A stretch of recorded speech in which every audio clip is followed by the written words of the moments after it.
मैं सुधांशु मिश्रा अपने चैनल मिश्रा जी के माध्यम से आप सभी श्रोतागण को चंदन वंदन और अभिनंदन।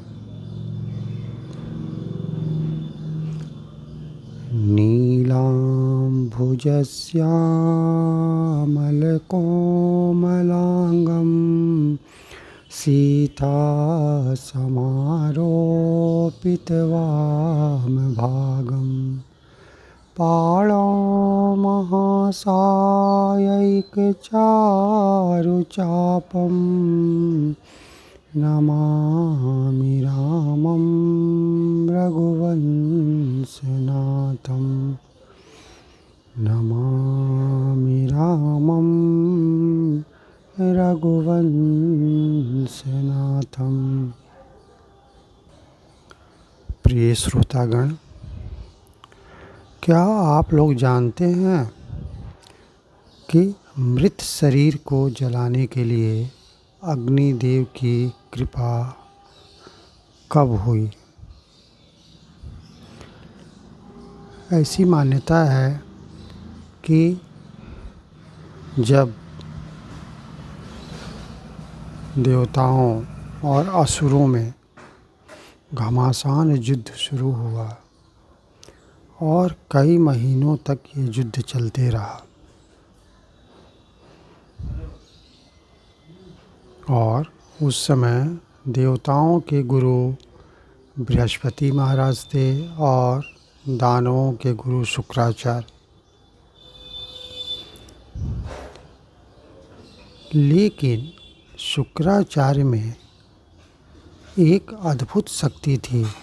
उनके पास एक बहुत ही महत्वपूर्ण विद्या का भंडार था और उस विद्या का नाम था संजीवनी विद्या।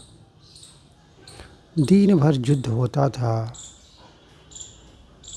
जो असुर मारे जाते थे।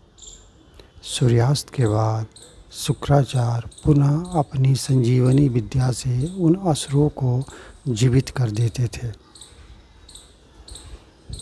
रोज यही क्रम चलते रहता था। इससे देवतागण काफ़ी दुखी हो गए थे। वो चाह करके भी असुरों का संहार नहीं कर पाते थे और करते भी थे तो सूर्यास्त के बाद उनके गुरु शुक्राचार्य अपनी संजीवनी विद्या से उन मरे हुए असुरों को पुनः जीवित कर देते थे। इस प्रक्रिया से देवतागण बहुत विचलित और बहुत व्याकुल हो गए। दूसरी तरफ जो देवताओं की मृत्यु होती थी, उनके पास संजीवनी विद्या नहीं रहने के चलते वे जीवित नहीं हो पाते थे।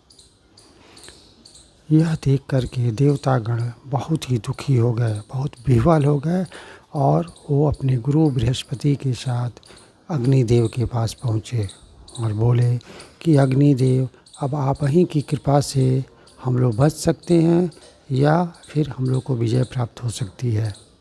इसलिए कृपा करके आप अपना कृपा हम पर प्रदान करें। अग्निदेव उनकी परेशानी देख करके उन्होंने सहयोग करने की प्रवृत्ति डाली और उन्होंने सहयोग भी किया। आगे यह हुआ कि दिन भर जिन असुरों की मृत्यु होती थी,